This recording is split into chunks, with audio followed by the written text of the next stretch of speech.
बता दो, सोना सोना भी गर्म हुआ पड़ा है। फिर 4154 पहुंच गया है। एक तो म्यूचुअल फंड में इन्वेस्ट करने वालों के लिए सलाह क्या है, और दूसरा जो बात अभी हमारी रह गई कि किन किन सेक्टर की वजह से, कौन कौन से सेक्टर के जो शेयर हैं वो चढ़े हैं, जिससे ओवरऑल मार्केट पर आपको ये फर्क दिख रहा है। जब शेयर मार्केट ऊपर जाती है तो सोना चांदी नीचे जाते हैं। तो और जब सोना ऊपर जाता है तो ऐसा बिल्कुल नहीं है, ये लोगों की गलतफहमी है। मैं उनसे मेरी बहस हो जाती थी लोगों से। खबरी है उन लोगों के लिए जो शेयर मार्केट के निवेशक हैं, उन लोगों के लिए जो शेयर मार्केट के ट्रेडर्स हैं। नमस्कार, मैं हूं आपके साथ विशाल कालरा और खबर है भारत के शेयर बाजार से। शेयर मार्केट ने 14 महीनों के बाद अपना ऑल टाइम हाई बना लिया है। सेंसेक्स ने 86,055 और निफ्टी ने 26,310 का all time high level touch किया है, लेकिन उसके बाद बाजार में थोड़ी सी गिरावट आई है। लेकिन बड़ी खबर यही है कि शेयर मार्केट ने आज यानी कि 27 नवंबर को 14 महीने के बाद अपना ऑल टाइम हाई बनाया है। निफ्टी ने कारोबार के दौरान 26,310 और सेंसेक्स ने 86,055 का लेवल टच किया। इससे पहले आपको याद होगा सेंसेक्स ने 27 सितंबर 2024 को 85,978 का लेवल टच किया था। निफ्टी ने तब 26,277 का ऑल टाइम हाई बनाया था। आज ऑटो, फाइनेंस और बैंकिंग शेयर्स में बढ़त है। कल अगर हम बात करें तो बाजार में तेजी आई थी, और कल जो तेजी थी उससे निवेशकों की वेल्थ लगभग 6 लाख करोड़ बढ़ गई थी। बीएसई में लिस्टेड कंपनियों का कुल मार्केट वैल्यू कल 469 लाख करोड़ के मुकाबले बढ़कर 475 लाख करोड़ हो गया था। बाजार में ऐसी तेजी, यानी कि कल जो 1000 पॉइंट से ज्यादा की तेजी आई थी, ऐसी तेजी 153 दिनों के बाद आई है। इससे पहले 26 जून को सेंसेक्स 1000 अंक चढ़ा था, और 26 नवंबर को विदेशी जो निवेशक हैं, एफआईआई जो हैं, उन्होंने करीब 5000 करोड़ के शेयर खरीदे हैं। घरेलू निवेशक यानी कि जिन्हें डीआईआई कहते हैं, इन्होंने करीब 6000 करोड़ की खरीदारी की है। इस महीने की हम बात करें तो अब तक एफआईआई ने करीब 12,500 करोड़ के शेयर बेचे हैं, लेकिन डीआईआई ने, हमारे घरेलू निवेशकों ने 68,000 करोड़ के आसपास के शेयर खरीदे भी है। अब बात करने के लिए हमारे साथ अर्थशास्त्री शरद कोहली साहब जुड़ गए हैं। सर, बहुत स्वागत है आपका। आमतौर पर हम सोने चांदी से शुरुआत करते हैं, लेकिन आज ऐसा दिन है जब शेयर मार्केट में Sensex, Nifty all time high बना रहे हैं। हालांकि उसके बाद वो फिर नीचे भी चले गए ऑल टाइम हाई टच करने के बाद। लेकिन थोड़ा आसान शब्दों में हम आपसे समझना चाहते हैं कि ये जो खुशखबरी आई है ऑल टाइम हाई की, जब दुनिया भर के मार्केट में इतनी टेंशन है, एक तो इसके पीछे का कारण आप क्या समझते हैं, और ये तेजी आगे कैसी रह सकती है, टिकी रहेगी, नहीं टिकी रहेगी, इसे लेकर क्या समझा जा सकता है? नमस्कार विशाल, आपको और एफएम टीवी के सभी दर्शकों को मेरा अभिनंदन। आपने बात सोने चांदी से शुरू करी, तो सोने चांदी भी मैं बहुत जल्दी से बता दूं। सोना भी गर्म हुआ पड़ा है। फिर 4154 पहुंच गया है, यानी कि 1 लाख करीब 30,000 के आसपास वापस सोना पहुंच गया, जो कि हम आपके चैनल पे मैंने पहले भी बताया था कि अंडरटोन बुलिश है। चलिए, अभी तो हम सोने चांदी की बात करने के लिए नहीं बैठे हैं। बिल्कुल, शेयर मार्केट में ये रंगत बहुत दिनों बाद आई है। सितंबर 2024 के बाद लगातार 1 साल तक शेयर मार्केट के जो निवेशक थे, ट्रेडर्स थे, बहुत डिप्रेस्ड रहे, क्योंकि मार्केट ने ना के बराबर रिटर्न दिया। उसके बाद अक्टूबर से थोड़ी थोड़ी रंगत आनी शुरू हुई, और वो रंगत ऐसी थी, 1 कदम आगे जाते थे, 2 कदम पीछे, कभी 2 कदम पीछे, कभी 1 कदम आगे। हम लोग निफ्टी को ज्यादा ट्रैक करते हैं विशाल, तो इसलिए मैं निफ्टी पर बात करूंगा। बात एक ही है, क्योंकि निफ्टी में 50 शेयर होते हैं, सेंसेक्स में 30 शेयर होते हैं, इसलिए हम निफ्टी को थोड़ा सा ज्यादा एक्यूरेट मानते हैं मार्केट की ब्रेथ बताने के लिए, मार्केट का फील बताने के लिए। तो निफ्टी 26,277, आपने बिल्कुल ठीक कहा, सबसे हाई था जो पिछले सितंबर के बाद था। उसके बाद से उसने वो नहीं छुआ था। आज इंट्राडे में, इसको हम बोलते हैं इंट्राडे में उसने मार्केट उस लेवल को ब्रीच किया। इस समय जब हम बात कर रहे हैं तो इस समय फिर थोड़ी प्रॉफिट बुकिंग आई है। देखिए, प्रॉफिट बुकिंग आती है क्योंकि आप समझ सकते हैं, जो लोग 1 साल से इंतजार कर रहे थे इस मार्केट के बढ़ने का, फाइनली उनको वो लेवल्स मिले जिस लेवल की तलाश में बहुत दिनों से वो थे। आप समझ सकते हैं, जब 26,277 मार्केट गई थी ऑल टाइम हाई पे, उस समय कुछ लोगों ने जरूर खरीदे होंगे। अब वो लोग 1 साल से तलाश में थे, बल्कि 1 साल से भी ज्यादा हो गया कि कब हम निकल पाएंगे। तो वहां पर जाके उसको हम प्रॉफिट बुकिंग कहते हैं। वहां पर प्रॉफिट बुकिंग आई, और इस समय मार्केट करीब 26,180, 190 इसके आसपास घूम रही है। हो सकता है मार्केट थोड़ी सी लाल में बंद हो, यानी कि कुछ करेक्शन के साथ बंद हो, परंतु मार्केट का जो फैब्रिक है, जिसको हम मार्केट की अंडरटोन कहते हैं, वो अब थोड़ी बुलिश दिखाई दे रही है। आपने पूछा कारण क्या है, कुछ हद तक ये कारण इंपोर्टेड हैं। यूएस फेड की मीटिंग है 10 दिसंबर को, उसका आउटकम सामने आएगा। यूएस फेड वही है जिसको भारत में जैसे रिजर्व बैंक होता है, अमेरिका के सेंट्रल बैंक को यूएस फेडरल रिजर्व कहते हैं। उसमें इंटरेस्ट रेट कट की बात की जा रही है। पहले ये चांस था कि 50% चांस है, शायद 25 बेसिस पॉइंट कम करे, शायद ना करे। अब एक विलियम्स हैं, एक दो और भी लोग हैं, फेड के मेंबर्स हैं अलग अलग स्टेट से, वो ये कहने लगे हैं कि अब अमेरिकन अर्थव्यवस्था जो है या अमेरिका में मंदी आने की आशंका है, महंगाई भी कम है वगैरह वगैरह। हालांकि मैं यहाँ ये बताना चाहूंगा कि कुछ आर्थिक पैमाने अमेरिका के बहुत ज्यादा फेवरेबल नहीं है, परंतु उनको सेंट्रल गवर्नमेंट यानी कि फेडरल गवर्नमेंट की तरफ से दबाव है कि आप इंटरेस्ट रेट को कम करिए, तो उम्मीद करी जा रही है। तो इस उम्मीद में देखिए, मार्केट हमेशा पहले से ही अनुमान लगा के चाल चल देता है। जब असल में घटना घटती है कई बार उसमें उल्टा हो जाता है, क्योंकि पहले ही वो इतना लोग उसमें सेलिब्रेट कर चुके होते हैं कि बाद में कोई सेलिब्रेशन के लिए बचता नहीं है। तो ये इंपोर्टेड तेजी है, यानी कि अमेरिकी मार्केट्स आपको हैरानी होगी पिछले 2 दिन में बहुत तेज है। आपने अंतरराष्ट्रीय मार्केट्स की बात करी, दुनिया भर की मार्केट्स अमेरिका को क्लू लेके खुलती हैं। कहते हैं अमेरिका छींक मारता है, जुकाम लग जाता है दुनिया को। बिल्कुल। तो इसलिए अमेरिकन मार्केट में तेजी है, उस तेजी के क्यूज लेके हम लोग सुबह खुलते हैं। गिफ्ट निफ्टी भी ऊपर था और मार्केट इस समय ऊपर थी, पर अब थोड़ी प्रॉफिट बुकिंग आई है। पर मुझे लग रहा है अभी भी अगर कोई नेगेटिव खबर नहीं आती है तो ये मार्केट ऑल टाइम हाई पर बंद भी होगी, आज नहीं तो कल नहीं तो परसों, क्योंकि अब ये ऊपर की तरफ चाल चल चुकी है। मैं समझता हूं खुशखबरी है उन लोगों के लिए जो शेयर मार्केट के निवेशक हैं, उन लोगों के लिए जो शेयर मार्केट के ट्रेडर्स हैं, और उन लोगों के लिए जो एसआईपी करते हैं म्यूचुअल फंड्स में, जो लाखों बिल्कुल। लोग एसआईपी से निराश हो गए थे। मुझे लग रहा है उनके लिए फाइनली कुछ खुशखबरी आई है। उन्होंने अगर सब्र किया होगा तो जिस सब्र का फल मीठा कहते हैं, अब उस मीठे का स्वाद धीरे धीरे आने लगा है।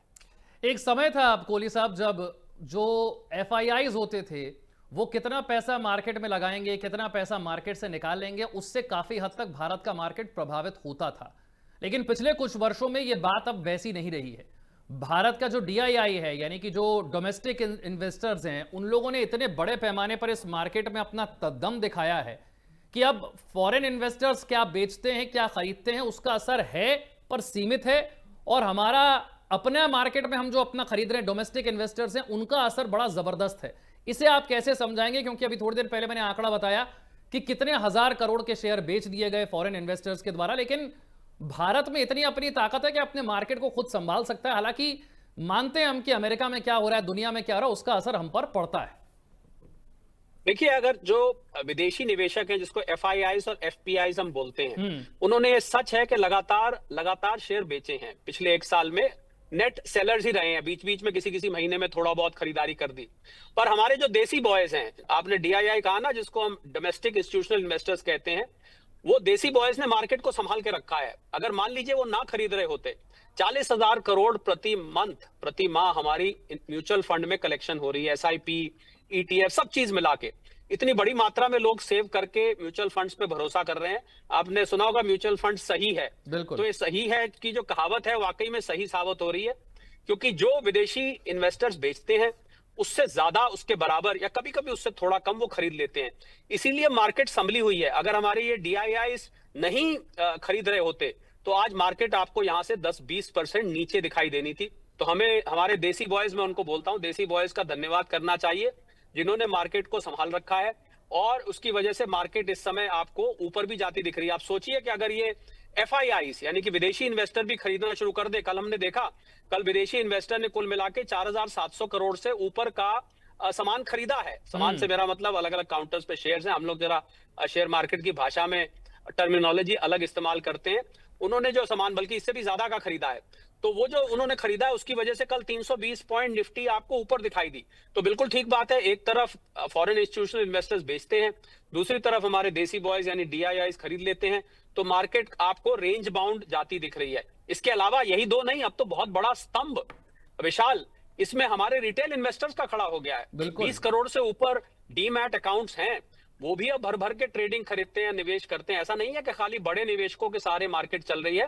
आज मार्केट के स्तंभ, एक स्तंभ है विदेशी इन्वेस्टर, एक स्तंभ है डोमेस्टिक इंस्टीट्यूशनल इन्वेस्टर, एक स्तंभ है एचएनआईज जो हाई नेटवर्थ इंडिविजुअल्स है, वो भी एक स्तंभ है, और बहुत बड़ा स्तंभ बन चुका है जो हमारे खुदरा यानी कि रिटेल इन्वेस्टर्स हैं, वो भी आज बहुत बड़ा स्तंभ बन चुका है। तो ये चारों मिलकर मार्केट सेलिब्रेट करें। और हमें ये नहीं भूलना चाहिए विशाल कि इंडिया की जो ग्रोथ स्टोरी है, जो भारत के विकास की कहानी है, वो अपनी जगह बरकरार है। हमारे सारे आर्थिक पैमाने इस समय अच्छे हैं, कुछ एक छोड़ दें, पर बाकी के आर्थिक पैमाने हमारे इस समय बहुत अच्छी रिपोर्ट कर रहे हैं। कहीं कहीं थोड़ा स्लो डाउन है, पर भारत इतना विस्तृत देश है, इतने सेक्टर्स हैं कि कुछ ना कुछ कहीं ना कहीं थोड़ा बहुत लगा रहता है। पर ओवरऑल हम आज भी 7, अभी जीडीपी के आंकड़े आने वाले हैं कल शाम को आंकड़े आएंगे। मेरी उम्मीद है कि 7-7.5% के बीच में अभी भी हमारी अर्थव्यवस्था आपको बढ़ती दिखेगी। ऐसी बढ़ती हुई अर्थव्यवस्था में अगर विदेशी निवेशक बेच के जा रहे हैं, ध्यान दीजिएगा विशाल, मैं बड़ी बात कहने जा रहा हूं, अगर विदेशी निवेशक बेच के जा रहे हैं तो वो अपना नुकसान कर रहे हैं। या तो वो बेच के जा रहे हैं, मुनाफा वसूली कर रहे हैं, या इस उम्मीद में जा रहे हैं कि मार्केट थोड़ी करेक्शन होगी तो भैया फिर से घुस जाएंगे। तो इस मार्केट का भविष्य उज्जवल दिखता है। और साथ में मैं राइडर डालना चाहूंगा कि कोई नेगेटिव खबर नहीं आनी चाहिए, कहीं कोई युद्ध छिड़ जाए, ट्रंप साहब के पिटारे में से कहीं कोई और ऐसी चीज निकल आए।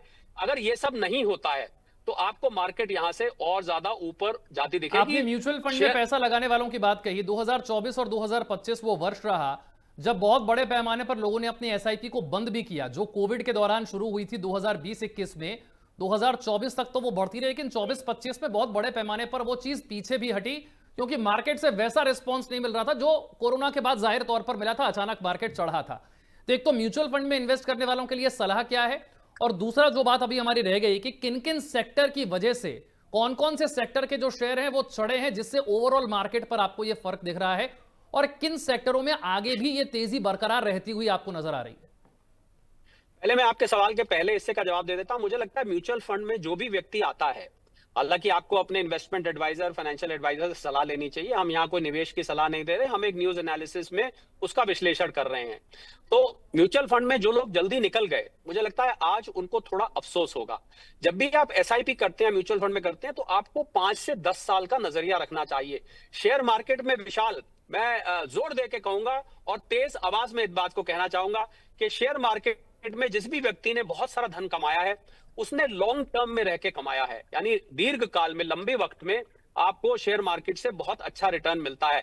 तो आप अगर थोड़ी 1 साल मार्केट देखिए, वो मार्केट ही क्या, जो एक ही डायरेक्शन में जाते रहे, वो मार्केट ही क्या है। मार्केट की खूबसूरती इसी में है कि वो ऊपर नीचे होती है। और अगर सोचिए आप, अगर मार्केट एक ही डायरेक्शन में चलती चली जाएगी ऐसे, तो फिर तो लोग अपना काम धंधा छोड़ के यही कुछ करने लग जाएंगे। फिर 20 करोड़ क्या, फिर तो 140 करोड़ डीमैट अकाउंट होने चाहिए।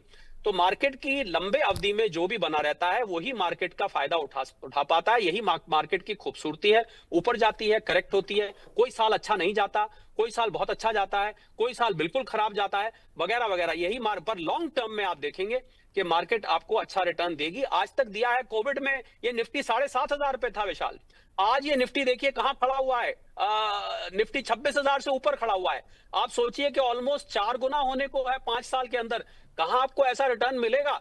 तो मैं समझता हूं म्यूचुअल फंड इन्वेस्टर्स को लंबे वक्त में बना रहना चाहिए। आपने सेक्टर्स की बात करी, रिन्यूएबल एनर्जी, इलेक्ट्रिक व्हीकल्स वाला सेक्टर, एफएमसीजी, डिफेंस, ये कुछ ऐसे सेक्टर्स हैं। और अब तो लगभग ऑटोमोबाइल ने बड़ा अच्छा रिस्पांस दिया है। कल जो हमने तेजी देखी 320 पॉइंट निफ्टी की, अक्रॉस द बोर्ड थी। ज्यादातर सारे काउंटर्स पे आपको तेजी नजर आ रही थी। मैं सभी सेक्टर्स को मैंने रियलिटी सेक्टर बहुत अच्छा कर रहा था, जो कि पिछले दिनों से थोड़ा दबाव में था। मैंने बताया, फिर से मैं नाम लेता हूं, एफएमसीजी है, डिफेंस है, रिन्यूएबल एनर्जी है, ये ऐसे इलेक्ट्रिक व्हीकल्स जो कंपनी बनाती हैं उनका है। ये सेक्टर्स इस प्रकार के हैं जो आपको लंबे वक्त में, पर इसमें मैजिक फॉर्मूला क्या है कि आप लंबे वक्त तक बने रहिए। छोटे छोटे उतार चढ़ाव आप देखेंगे तो आप मार्केट से नहीं कमा पाएंगे। सेबी ने एक वार्निंग दी थी पीछे।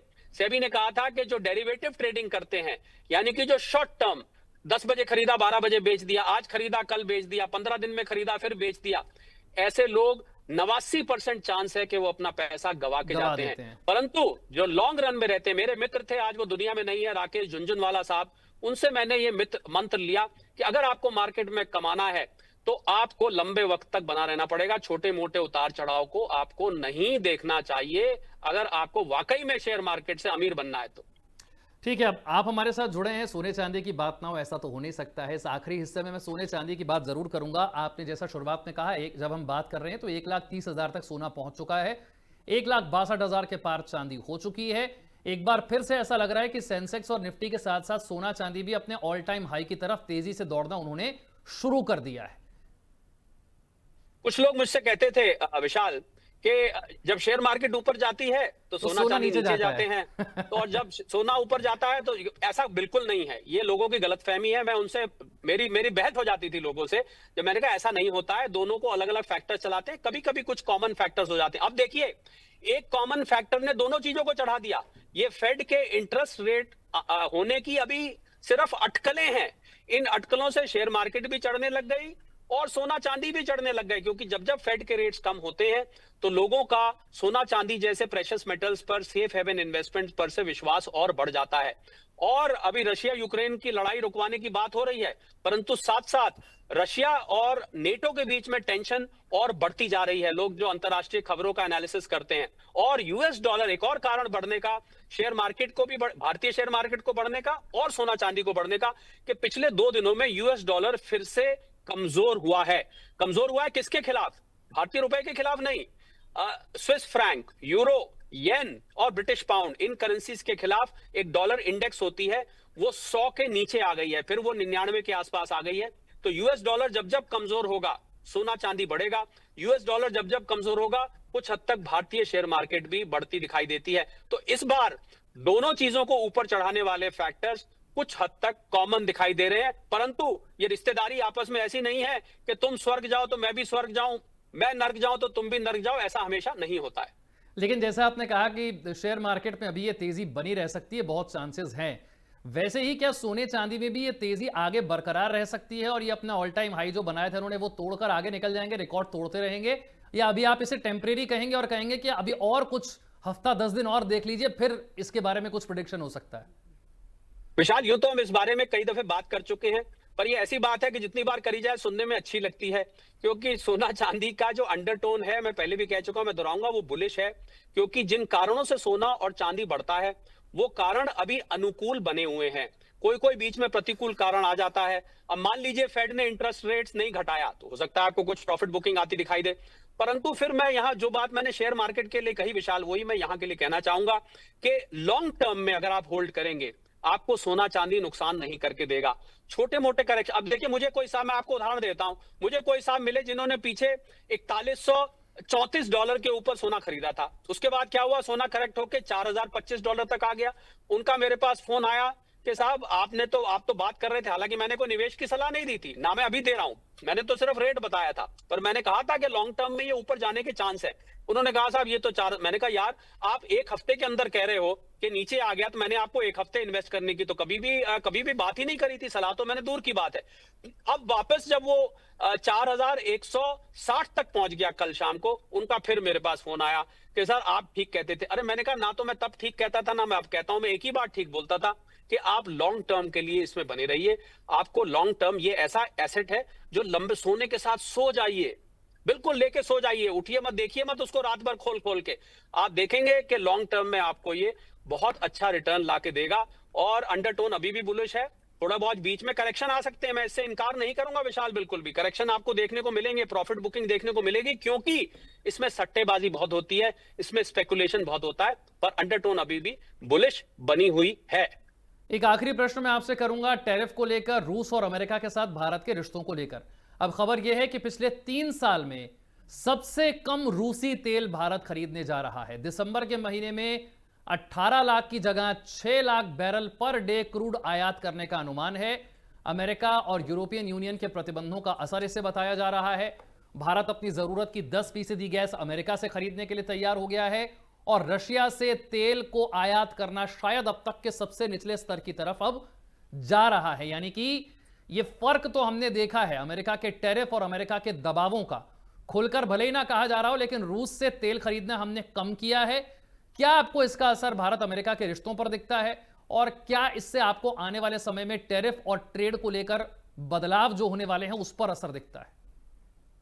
बहुत दिनों से सुन रहे हैं विशाल कि डील होने वाली है, डील होने वाली है, कभी ट्रम्प साहब बोलते हैं, कभी हमारे यहां से आता है कि we are very close to deal, वहां से भी मैसेज आता है we are very close to deal. जब तक हो नहीं जाती डील पे तो मैं कुछ नहीं कहूंगा, पर हाँ देखिए, डिप्लोमेसी में कुछ सिद्धांत होते हैं जब दो देशों के बीच में, और उस सिद्धांत का नाम है, जहां तक मैं अपने 35 साल के करियर में समझ पाया हूं, कुछ मान लीजिए कुछ मनवा लीजिए, कुछ बातें उनकी मान लें, कुछ बातें मनवा लें। और जहां तक रशिया से कम लेने की बात है, जब सैंक्शंस लगा दिए रोजनिफ्ट पर और लूक ऑयल पे, जो दो बड़ी कंपनी है रशिया जिससे हम लेते थे, जब उनके ऊपर सैंक्शंस लग गए, तो जिन कंट्रीज को हम यहां से तेल प्रोसेस करके एक्सपोर्ट करते थे वो हम नहीं कर पाएंगे। तो जब आप वहां पर एक्सपोर्ट ही नहीं कर पाएंगे तो हम उसको उसको यहां पर इंपोर्ट करके क्या करेंगे? तो उस वजह से रशिया को भारत ने कह दिया कि भाई देखिए, आप सैंक्शंस आपके ऊपर लगी हैं, हमारे ऊपर तो लगी नहीं है। अब सैंक्शंस लगी हैं तो हमें उतना तेल नहीं चाहिए। मुझे लगता है भारत एक निष्पक्ष तरीके से चल रहा है। भारत नहीं चाहता, देखिए अमेरिका के साथ डील खराब होने से हमारे यहाँ लाखों लोगों की नौकरी खतरे में आई, हमारा हजारों करोड़ का हमारा जो एक्सपोर्ट था वो समाप्त हो गया। आप अगर जमीनी तौर पे देखें तो अगर कहीं पर जाके हमें समझौता करना पड़ रहा है तो इसको कोई हमारी ईगो नहीं है ये। मुझे लगता है लोग ना इसको ईगो इशू बना देते हैं कि हमारी, हम क्यों झुके डोनाल्ड ट्रंप साहब के आगे। झुकना नहीं है, इसको डिप्लोमेसी कहते हैं। कि कुछ बात हमने उनसे मनवा ली, कुछ बात उनकी मान ली, और मानी भी कहां, जब उन्होंने रशियन कंपनीज के ऊपर सैंक्शन लगा दिया तो अब जो तेल, समझिए आप, जो तेल हम आयात करते थे उसको हम प्रोसेस करके उसमें से डीजल, पेट्रोल, एविएशन फ्यूल बनाते थे, उसको हम यहां से एक्सपोर्ट करते थे दूसरे देशों में। अब उन देशों को हम एक्सपोर्ट नहीं कर पा रहे। अब मुझे बताइए कि उस तेल को हम, उतने तेल को हम इंपोर्ट करके क्या करेंगे? यहाँ पर हमें खाली अपने यहाँ जितनी हमारी कंजम्पशन है वो तो हमारी पहले ही पूरी हो रही थी। और अमेरिका के साथ जहां तक एनर्जी का करार है, देखिए जिस प्रकार अमेरिका अपने बारे में सोचता है ना, खाली अमेरिका को कहते हैं लोग सेल्फिश है, मेक अमेरिका ग्रेट अगेन, वो कहते हैं अपने अपने हित में काम करता है। तो हमें भी अपने हित में काम करने का पूरा अधिकार है। हम जो एनर्जी अमेरिका से ले रहे हैं, इस बात पे तो आप बिल्कुल विश्वस्त रहिए, ना तो हम महंगा ले रहे हैं, ना हमारी जरूरत के अलावा ले रहे हैं। मतलब हमें जरूरत नहीं है, हम खामखा डोनाल्ड ट्रंप साहब को या अमेरिका को प्रसन्न करने के ले रही है, ऐसा बिल्कुल नहीं है। ये जितना एनर्जी गैस हम ले रहे हैं ये हमें वाकई में जरूरत है और उसी भाव पर ले रहे हैं। ध्यान दीजिएगा, मुझे लगता है लोगों को लग रहा है कि भाई ये महंगा ले रहे हैं हम क्योंकि ट्रंप साहब को खुश करना चाहते हैं। उसी भाव पे ले रहे हैं जिस भाव पर हम कहीं और से लेते। तो डिप्लोमेसी ऐसे ही चलती है। अंतरराष्ट्रीय स्तर पर रिलेशन, भारत एक निष्पक्ष देश है और हमारे रशिया से तेल कम करने की वजह से, विशाल, हमारे उससे रिलेशन नहीं खराब हुए। ये किसी के गलतफहमी में ना है कि पुतिन साहब तो भारत आ रहे हैं, बिल्कुल वो बुरा नहीं मान रहे हैं, वो इस बात को समझ रहे हैं। और उधर अमेरिका के साथ हम ऐसे करार करके हम उस ट्रेड डील जो कि आज तक हमें इवेड कर रही है, उस ट्रेड डील के, मुझे ऐसा लगता है कि हम और नजदीक आ रहे हैं। कब जाके समन्वय बनेगा, कैसा समन्वय बनेगा, जब डील सामने आएगी तो हम और आप इस पे बात कर लेंगे कि क्या खोया क्या पाया। बहुत बहुत शुक्रिया आप शरद कोरी साहब, एक बार फिर से हमारे साथ जुड़ने के लिए और बड़े खूबसूरत एनालिसिस के लिए बहुत बहुत शुक्रिया आपका। छोटा सा ब्रेक।